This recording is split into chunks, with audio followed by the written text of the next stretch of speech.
I wrote the first draft of this book about 7 years ago, and my thought at the time was to get it published.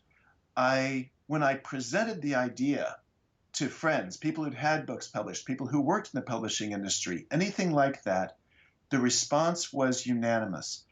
Doug, this idea is so commercial. It's such a great idea. It's too bad no publisher will even look at it. And that bugged me. Why? Why is that? And they said, because you're unknown. And the publishing industry is too depressed, and nobody will look at this. If Brad Pitt had written this book, it would be published tomorrow. But you're nobody.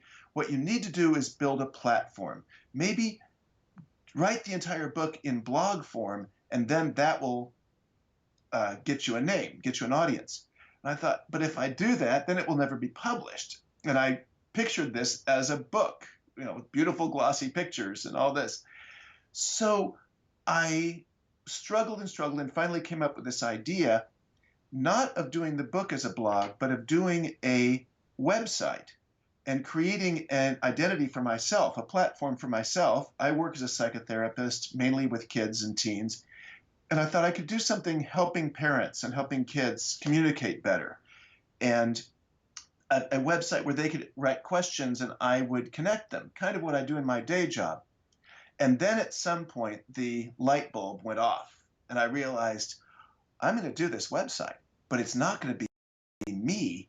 It's going to be her. Shirelle's going to give the advice.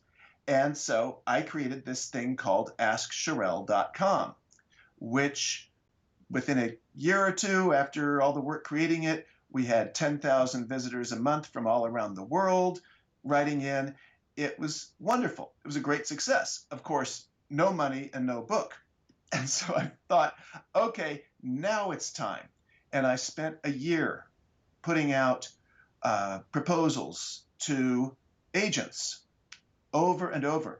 And I got rejected by every single one of them. Many of them saying they loved the idea. The most memorable one was someone saying, I do have publishers who do dog books, but the dog has to be alive so it can go on talk shows. I said, but Marley was dead. And they said, I don't care. I agree with you, but the publisher won't touch it. And so I got really frustrated. And eventually someone connected me to an editor who eventually edited my book.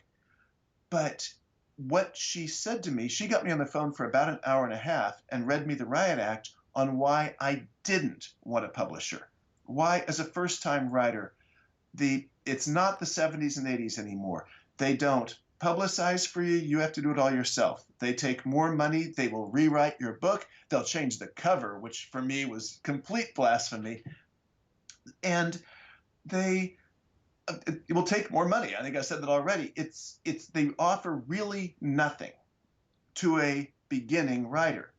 Now, there's a new paradigm out there. 50 Shades of Grey was originally self-published.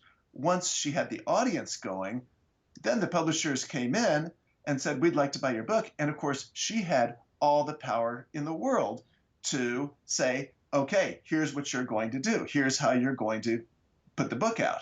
And then it was a phenomenon. So I think today, for a new writer, this is the new paradigm. It's too bad. It's a lot more work, but you get a lot more back for it and tons more control. So I'm very glad I made the decision I did. If later we can get someone to publish it, now that it's had some success, great. I will love it and have the better distribution. I think that would be great.